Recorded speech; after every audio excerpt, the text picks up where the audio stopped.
Hello everyone, it's me the Boss Hog and we're back with another video. This time a much less delayed portfolio summary as of the end of July 2024. We are planning on getting back into videos with a relatively decent frequency, so this is my first attempt at that.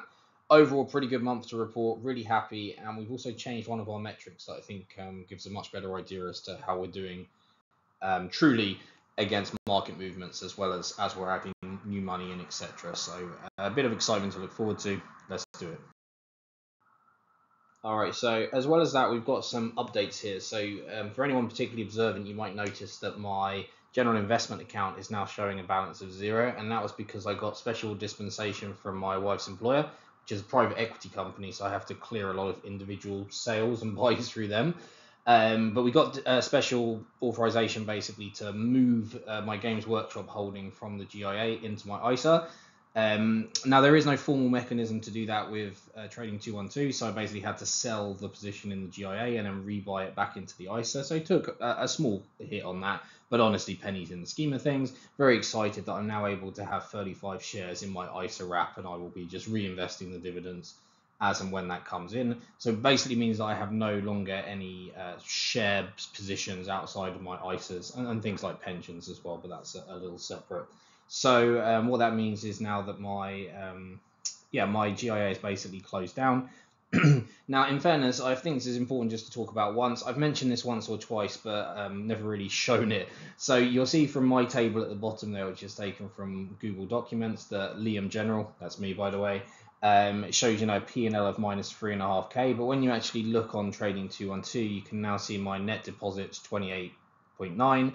My net withdrawals 31.5. So overall, that means a true profit really of 2.6k, and that was really just because in the early days I was moving money between my GIA and my ISA, not realizing that was eating into my ISA allowance as it did at the time, and I was a bit of a newbie about it all, so I just didn't really keep the right sort of records and etc. So what this really means is that my P&L for my GIA is a little bit too pessimistic, and then my P&L for my ISA is a little bit too optimistic. But overall, the net position is correct. It's just sort of how it sits. I did think about manually changing this, but to be honest, this summary is based on like 3 years of data at this point.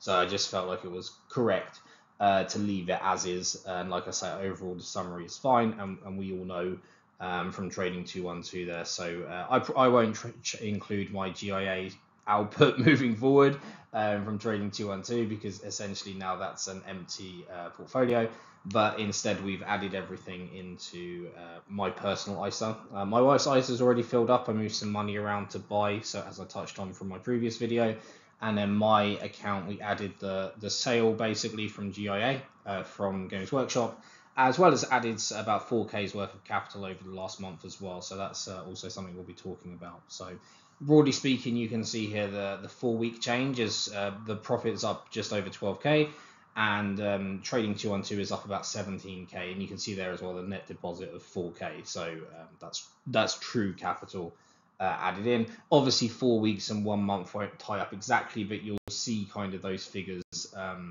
similar figures, as we go through this video. All right, so this is the view that's had the most change. I decided to update this to give a better understanding of truly what my monthly movements are. Previously, it was just a case of, this is the value of the holdings, but it was never really trended. This is just month on month, but I thought it would be interesting to see. Now, this is maybe a bit of an eye chart. There's quite a lot of data here, not helped by the fact that I do have like 41 active positions, although you can see quite a long tail at the bottom.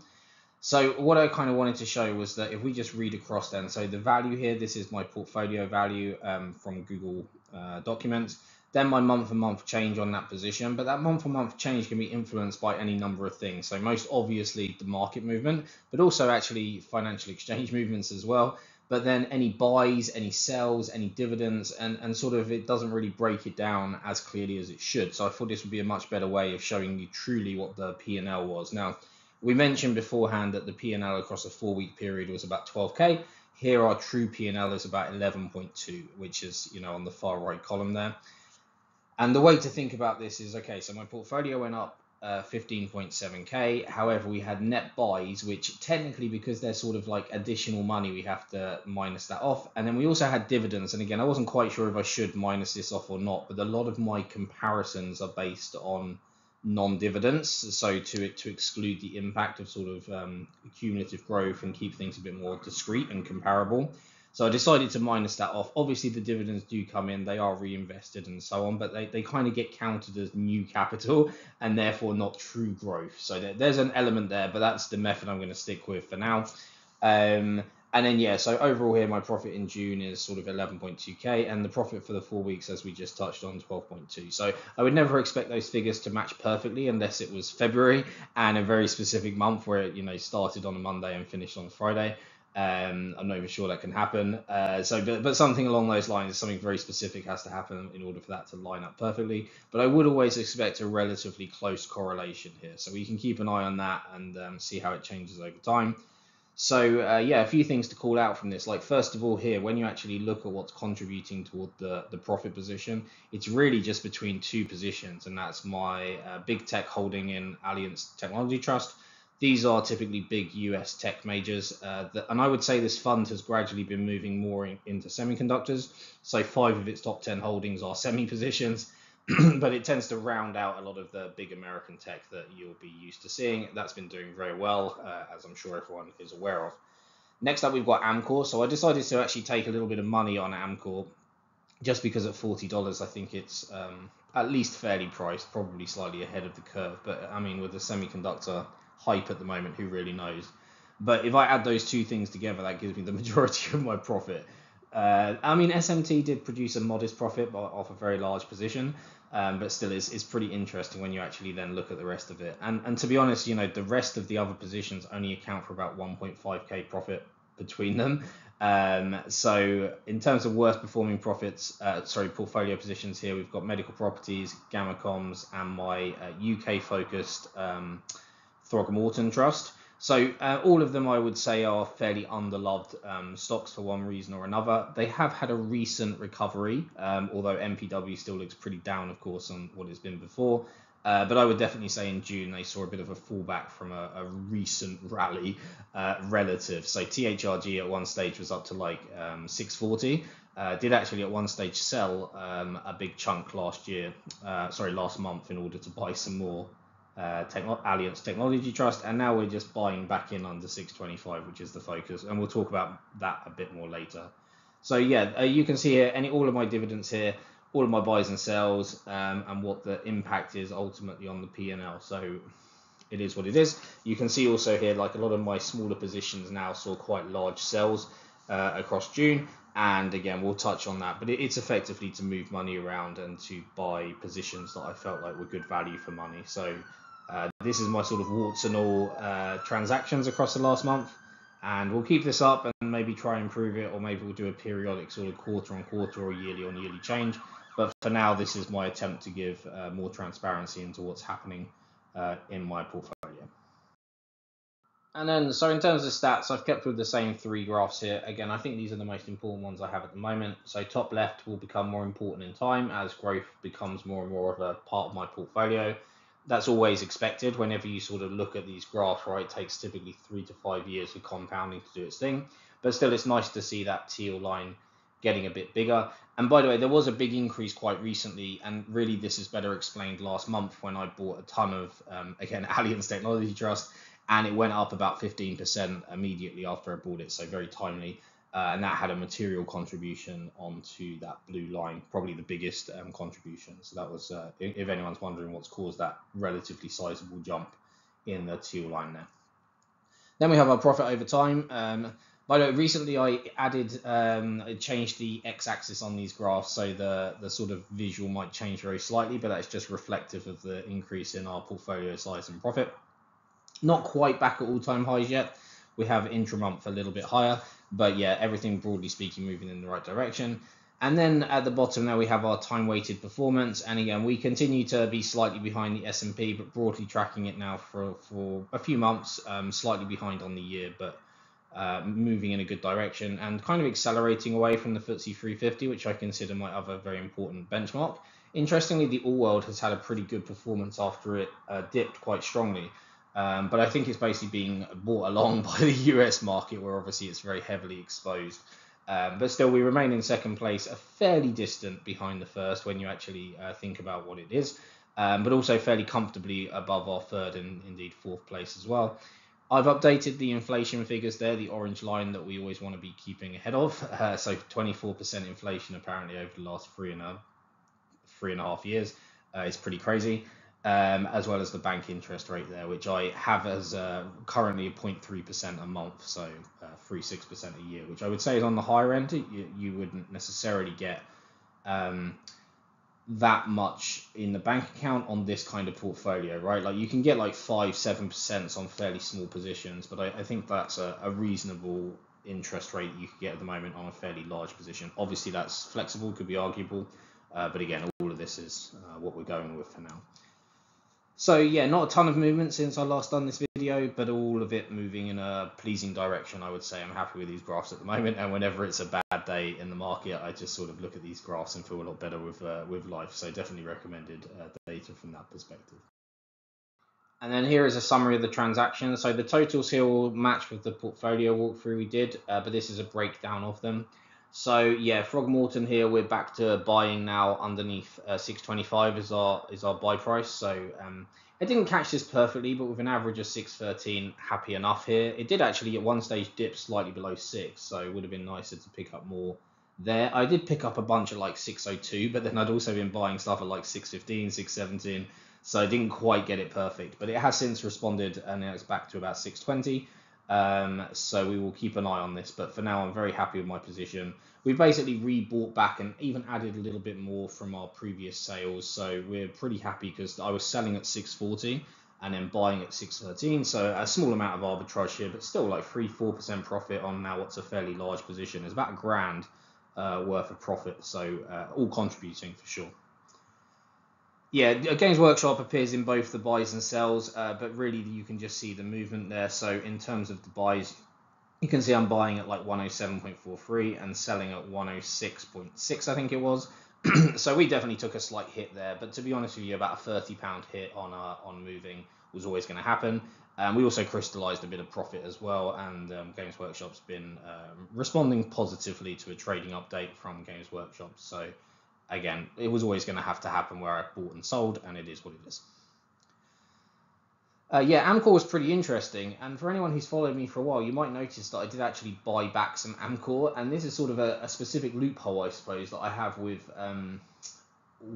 my wife's employer. So whenever I sell a position, I have to basically tell them the maximum amount I'm going to sell, and then that's what I can sell up to, right? And here, basically, what happened is I sold, and then the stocks went down like a couple of dollars, and I was like, well, hang on, I haven't crystallized this yet. It only gets crystallized at the end of the month. Double checked what I was allowed to do, and they were like, yeah, that's correct. And so I was like, okay, great. There's no new market news. I don't have any like sensitive information. So I just bought back a bunch as well. So I still did sell down my position slightly, but then I also added back in some as well. So that was an interesting bit of movement there. Really, my purpose with the buy and sell of Amcor was just to, like I say, realize some profit. I think Amcor's had a really good run up and hasn't really seen the same growth in its earnings, which always makes me a bit nervous. And so instead I just decided to sort of spread that risk a little bit more broadly by putting essentially the net sales from Amcor into my semiconductor position. So just sort of that diversified a bit more broadly, but kept it all in the same sector where I remain very bullish. I'm also back into buying US mid/small tech and sector. A lot of this is actually industrials and financials, so IDP6. I've actually swung traded this relatively successfully. My profit here is like 1,000 on about a $4,000 position, so definitely been benefiting from some modest swing trading on this fund. And yeah, just basically bought on a little bit of weakness, and I'm up about 1% on my unrealized position at the moment. But again, previously this is about my fourth time sort of with a fairly large position, and yeah, about $4,000 I believe in my IDP6. So yeah, we're back into buying that as well, and that's fine. I would just say as well with IDB6 and also Frogmorton, these sit in my wife's ISA, so unless I sort of sell down stuff, it's difficult for me to add more money until next tax year. But you can see here with some of my sales, right, I sold out of a lot of my my emerging market funds, and that was really just I guess again like refocus like that. I still think that there's a bit of money to be had in emerging markets, but sort of with the macroeconomic changes, and a lot of my emerging markets were based on small caps as well, which are sort of not going to perform as well now that the interest rates look like they're staying higher for longer. So I just decided to do a bit of rejigging, again, realize some profits and put it into other positions in my wife's ISA. I mentioned this last update, but I did just want to give a bit more information here. So I added quite a lot to my Indian position. And again, we're already up on this. I think my average was 960, 962 there, you can see. And that's already at like 1020. And similarly with France as well, we're already up to like 4% profit on that. So I felt really good with both of these decisions. And I'm always most pleased as an investor when I sort of feel like I respond correctly to macroeconomic news. Like none of it's a secret, right? Everyone could see the Indian election result, everyone could see the French election results, and I just sort of don't. I think the market reacted overly strongly for various reasons, and I was like, well, there's nothing really here that's fundamentally changed. You could even argue that maybe a slightly weakened Modi and a slightly emboldened right in France, extreme right, potentially is a bad thing. But again, for me, I can see some benefits in kind of having and keeping honest conversations going around this. I think it's actually kind of, it's a bit like the equivalent of like a political bubble. You sort of want relatively regular smaller shocks rather than big problems that, like, I would say you could like look at Brexit instead, for example. It's much better to have more modest political changes, and I think these kind of are, despite the noise and the worry that might have been caused. And therefore, I view them as good things ultimately, in sort of moderating changes over time, this time in politics instead of in the market. So we will definitely continue to see if we can make political bets, depending on the situation. I decided not to take a political bet in Mexico, just because I decided that government was not good for the market, so which I think is agreed. And I just didn't, even if the funds fell a lot I mean, I think the market basically agreed with that sentiment. Maybe they fell too much, I don't know. But to me, it just seemed incredibly risky, and we're not really sure what that's going to look like. So I decided not to take a position in Mexico, even though I was a little bit tempted. Similarly with Argentina, I'm not sure I can get a fund in Argentina, but that looks high risk, high reward potentially.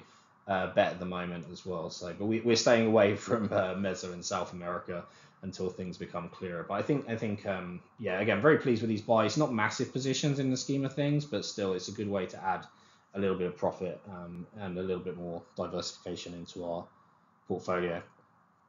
Yeah, 4K added. I was pretty happy to add this capital. I had a couple of winning poker sessions, one poker, one blackjack.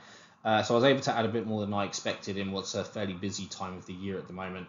Me and my wife are both expecting a tax bill, and we're also having to redo one of our bathrooms. So we've sort of got a little bit of money on the side, but we can't do much with it yet. But this was basically extra money that we didn't expect to have, so I decided just to put it into the market. Also was able to add another 2.5K in premium bonds last month as well. So overall, a pleasing addition, considering there's lots of calls at the moment on that. So yeah, these are the transactions. Like I say, we did make some relatively big moves. We sold out of, well, you can see there's some Amcor, but the Emerging Markets Investment Trust, as well as even the sort of relatively short-term holds we've had in other emerging markets there, as well as the global dividend growth. We do plan on rebuying those, and we did only make a fairly small profit on them, something like 3%. On the sell down of those positions, but again, I was very happy to be buying into both IDP6 and also Frogmorton, so I'm happy. I think it's defensible. Obviously, it's arguable if you're regularly making too many changes for things like transaction and currency fees, but still, I like the movements, and I'm happy with the transactions we've been doing over June. All right, and last but not least, just an update on the dividends. Not a huge change since last video, especially because last video was sort of mid-month. However, we can now compare June to June, and there was quite a sizable drop as expected.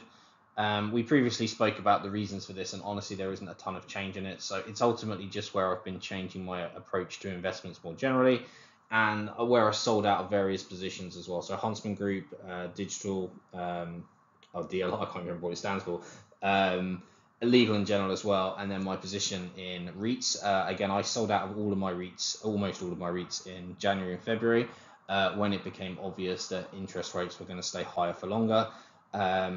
MPW is something I'm bag holding at the moment, to be honest. I only have about £800 left in it at today's prices, and I do think it has it's beaten up, although I've been thinking that for about a year, and so far we haven't been rewarded with our patience, so we will see. But for now, we are bag holding. Obviously, though, they did reduce their dividend. That also had some impact, but the main contributor was actually legal in general. As well as the fairly sizable position at one stage we had in our real estate ETF there as well. So all of those things contributed. There were a few increases, like Gamma continues to increase their dividend by about 14% a year. They have a progressive dividend policy, and we like that, especially because their payout ratio is falling as they've been increasing their earnings more than 14% a year. So that's felt very good. By the way, even if you compare Gamma, make sure you adjust for the UK tax changes, because that does throw off the numbers slightly in terms of earnings. You have to factor that in. But we're very happy with Gamma direction of travel. And to be honest, even things like Amcor, they had like a 50% increase off an admittedly fairly low dividends. But again, we're excited to hold those in the long term as well, even though we did, again, diversify a little bit across the semiconductor ETF.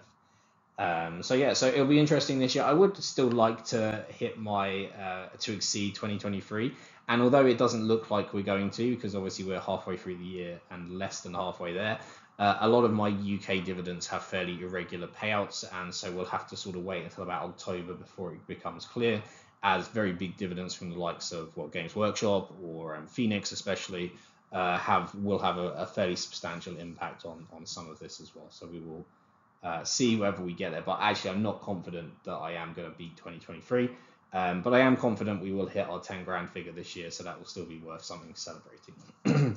Anyway, I am working on a couple of extra things. First of all, sorry that there's no visual again this week. I will get around to buying a camera. My internal laptop camera just seems to have given up, so we haven't got that. I'm also working on a single, essentially a page that I can produce from my Google Sheets documents that I manage everything from.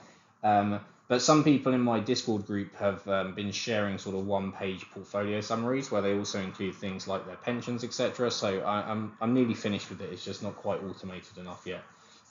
But I'll start sharing that as well from next month, because I think that will also give a bit more insight into how we're doing. But June was definitely a good month. We, broadly speaking, kept up with the market, slightly overperformed, but not by a particularly material amount. And yeah, I'm relatively happy with the movements that we've been making, including having the ability to add a bit more money than I expected. So broadly a pretty positive update. I'm happy how things are going, and any sort of negatives feels a bit nitpicky almost. So any questions though, etc., or feel free to ask below. And similarly as well, curious how everyone else was getting on, so feel free to say. Anyway, thank you very much for watching, especially if you made it to the end. I've been the Boss Hog, and good luck with your investing. Bye for now.